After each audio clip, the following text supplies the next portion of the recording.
प्राउडिस्ट block India PBI सेवा की राजनीति में कन्वर्ट करना चाहता है।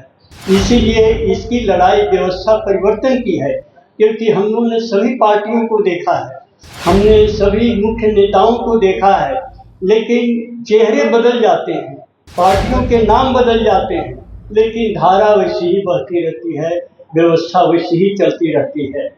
अगर हमारा एक भी उम्मीदवार 243 में से जीत जाता है, जब अपना बेटा को उसमें नहीं पढ़ाता है तो दूसरे के बेटा को कैसे पढ़ाएगा भाई? क्लियर है। इसलिए जब हमारी पार्टी की सरकार बनेगी पीबीआई की, तो एक भी प्राइवेट स्कूल नहीं रहेगा बिहार में और एक भी प्राइवेट हॉस्पिटल नहीं रहेगा। ये हमारी नीति है, इसमें लिखा हुआ, हम मुंहजबानी नहीं बोल रहे। और ये देख रहे हैं ना, इसका 30 वॉल्यूम तैयार है, इतनी इतनी मोटी मोटी किताब। हम मुफ्त शिक्षा देंगे, हम मुफ्त चिकित्सा करेंगे। मेहनत नहीं लगता है कि काफी लेट कर दिया आपने? बिहार में विधानसभा चुनाव की तैयारियां हर एक पार्टियां जो है वो पहले से तैयारी कर रही है, आप लोग अब कर रहे हैं, क्या कहें? जब जागो तभी सवेरा वाली बात है। प्रयास हम लोग भी कर रहे हैं, लेकिन आज हम लोगों को ऐसा महसूस हुआ कि अभी से शुरुआत करना भी कोई बहुत देर नहीं है। कम से कम शुरुआत तो किया ही जा सकता है। मेरे प्रिय भाइयों और बहनों, ये आप सभी जानते हैं, बहुत शब्दों में बताने की जरूरत नहीं है कि बिहार भारतवर्ष का सबसे पिछड़ा राज्य है।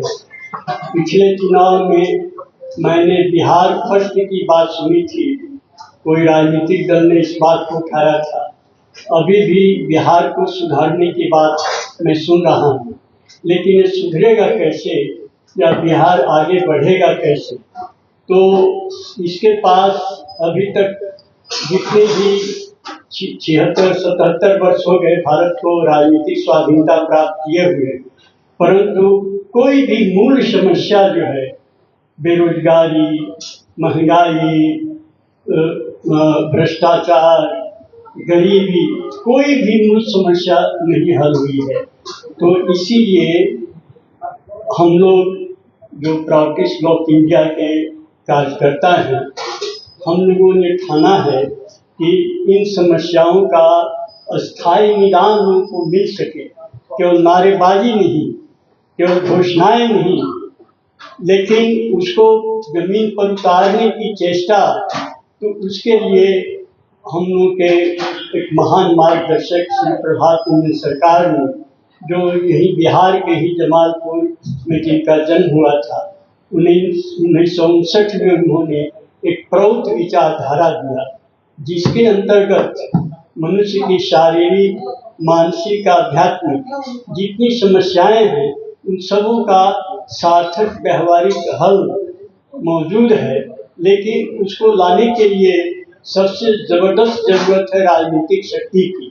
ये राजनीतिक शक्ति को प्राप्त करने के लिए उन्होंने प्राउडिस्ट ब्लॉक इंडिया पार्टी की स्थापना की, जिसके हम सभी लोग बैठे हुए हैं यहाँ पर।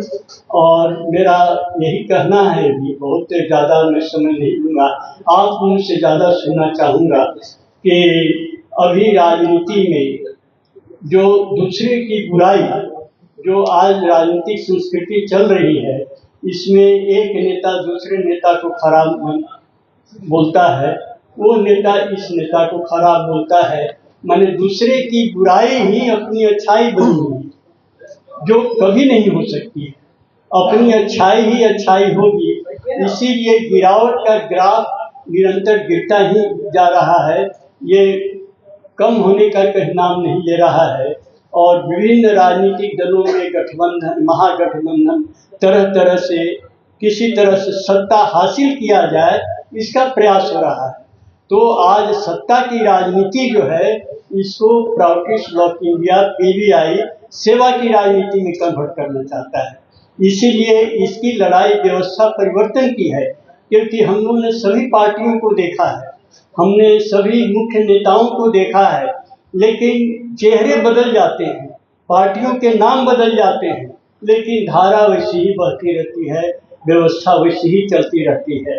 तो इसको बदलने के लिए कुछ मुख्य बातें जो पीबीआई और उसकी विचारधारा प्राउड में जिसने मुख्य रूप से उसको टारगेट किया है, वो एक तो कि राजनीति को राजनीति माने नीति परायण जो राज हो, लेकिन आप देखते हैं दुर्नीति परायण, एक पार्टी दूसरे पार्टी को गलत कह रही है, एक नेता दूसरे नेता को गलत कह रहा है और इसका कोई अंत नहीं है। और इसी तरह की बातें ज़्यादातर हम अखबारों में भी पाते हैं, उनके वक्तव्य में पाते हैं। तो इसीलिए पीबीआई जिस वक्त भी शासन में आए या जो भी इसका नेता विधायक या एमपी बनेगा, उसकी एक पहली मांग या पहला कदम हमारा यही होगा कि राजनीति को केवल नैतिकवानों के लिए सुरक्षित एक रिजर्व रहेगा, पॉलिटिक्स फॉर दी मोरलिस्ट, जो नीतिवान हैं उनके लिए। दूसरी चीज़ जो सबसे इम्पोर्टेंट है कि संस्कार देने वाली शिक्षा और समान शिक्षा, किसी के प्रति भेदभाव नहीं हो, कोई छोटा जात बड़ा जात, दलित महादलित अति दलित, इतनी तरह की इस तरह के भेदभाव हैं हमारे समाज में। तो सबको समान और संस्कार देने वाली शिक्षा दी जाए। संस्कार तो आप बिल्कुल खत्म है और तरह तरह के अपराध करते हुए हम नेताओं को, उनके बच्चों को भी देखते हैं। मैंने नहीं लगता है कि काफी लेट कर दिया आपने? बिहार में विधानसभा चुनाव की तैयारियां हर एक पार्टियां जो है वो पहले से ही तैयारी कर रही है, आप लोग अब कर रहे हैं जब उसका क्या कहें? जब जागो तभी सवेरा वाली बात है। प्रयास हम लोग भी कर रहे हैं, लेकिन आज हम लोगों को ऐसा महसूस हुआ कि अभी से शुरुआत करना भी कोई बहुत देर नहीं है। कम से कम शुरुआत तो किया ही जा सकता है। जैसे आप लोगों ने एक भी लिखा था, पूंजीपतियों द्वारा प्रायोजित दल, इसका जरा बारे में बताइए। पूंजीपतियों द्वारा प्रायोजित दल, इसके बारे में जरा बताइए। देखिए, व्यवहारिक रूप से अगर आप देखें तो जितनी भी पार्टियां हैं उनको कहीं ना कहीं से तो समर्थन मिल ही सकता है और मिलता ही है, जनता से मिलता ही है।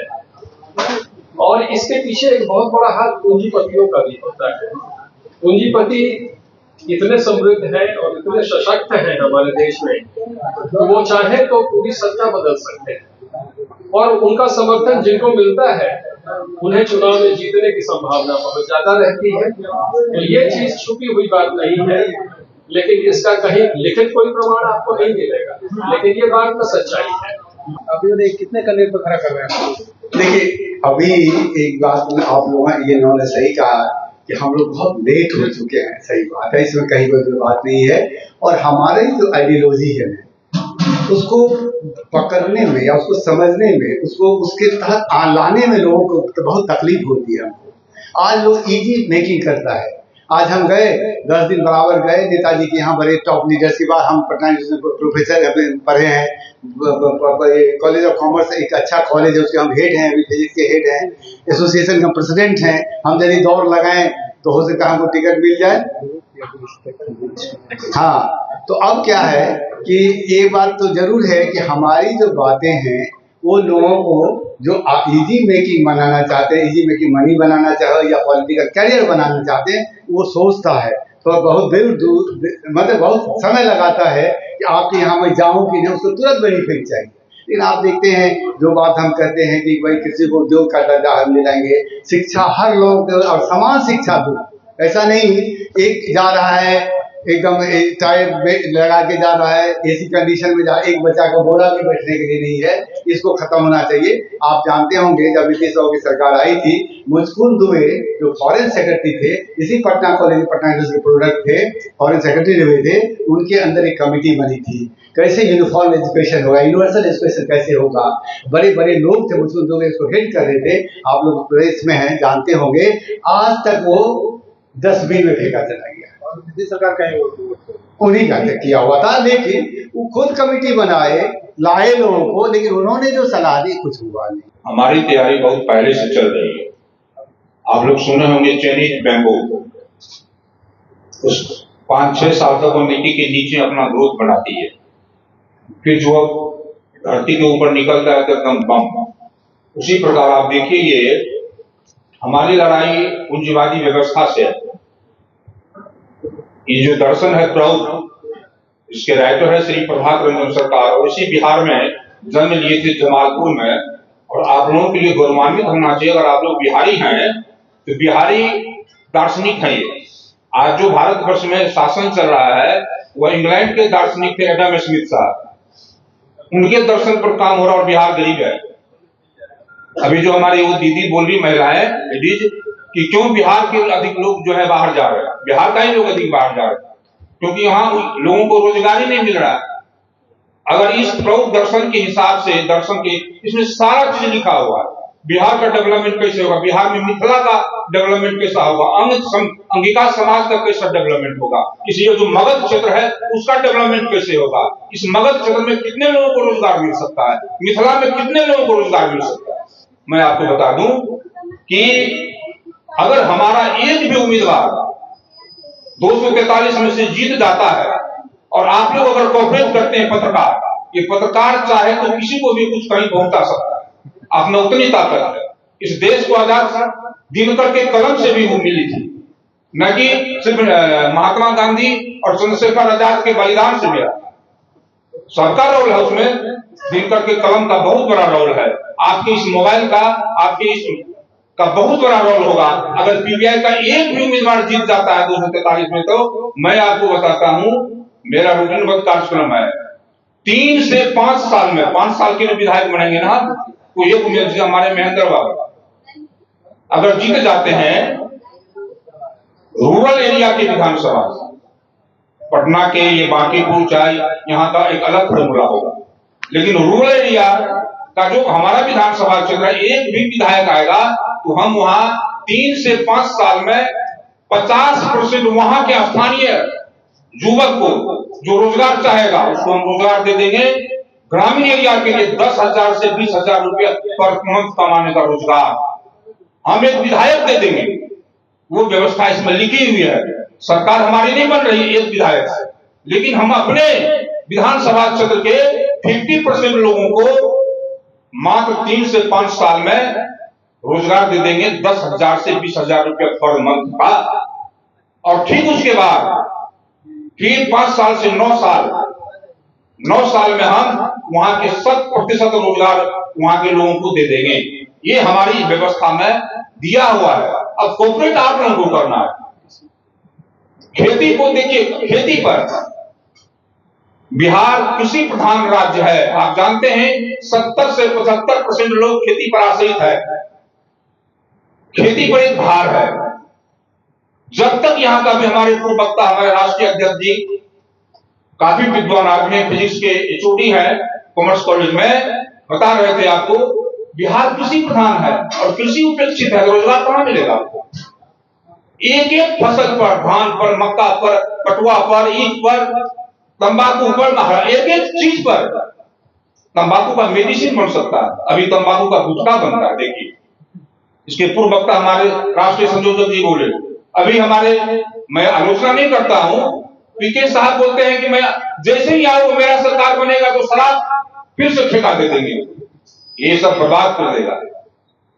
और अभी जो वर्तमान में जो हमारे नीतीश बाबू की सरकार है, ये जो शराब नीति को लागू किया है, रोका है, ये थोड़ा ढीला जरूर है, लेकिन जब हमारी सरकार बनेगी, मैं अगला बार जरूर 243 में से सरकार बनाने जा रहा हूं, जो अगला बार 29 में चुनाव होगा, ये बात आप जान लें, क्योंकि मैं काम कर रहा हूं फील्ड में। अब आप लोगों को पता चलते चलेगा, आपको समय आ गया, अब हम आप लोगों के बीच आते रहेंगे। तो उस दिन जब हमारी सरकार बनेगी तो शराब, किसी भी प्रकार का नशा एकदम नहीं चलेगा, ये गारंटेड है। अब शिक्षा नीति हमारी है एक समान शिक्षा नीति, प्राइवेट स्कूल होगा ही नहीं, हम मुफ्त शिक्षा देंगे, हम मुफ्त चिकित्सा करेंगे, तो प्राइवेट हॉस्पिटल भी नहीं होगा, ये गारंटी के साथ बताते हैं। और न प्राइवेट स्कूल रहेगा, इतना बड़ा बड़ा जो डीएवी स्कूल है ये रहेगा नहीं। अगर ये डीएवी स्कूल नहीं, विकल्प नहीं रहेगा, तो लोगों को सरकारी स्कूल में पढ़ाना लाजमी होगा। आज एक भी सरकारी स्कूल में, एक भी सरकारी स्कूल के टीचर का बच्चा नहीं पढ़ रहा है। आप लोग बताइए, कोई किसी का शिक्षक का बच्चा उसके स्कूल में पढ़ता हो, तो जब अपना बेटा को उसमें नहीं पढ़ाता है तो दूसरे के बेटा को कैसे पढ़ाएगा भाई? क्लियर है। इसलिए जब हमारी पार्टी की सरकार बनेगी पीपीआई की, तो एक भी प्राइवेट स्कूल नहीं रहेगा बिहार में और एक भी प्राइवेट हॉस्पिटल नहीं रहेगा। ये हमारी नीति है, इसमें लिखा हुआ, हम जवानी नहीं बोल रहे। और ये देख रहे हैं ना, इसका 30 वॉल्यूम तैयार है, इतनी इतनी मोटी मोटी किताब प्राउड फिलोसफी का। नमस्कार। है।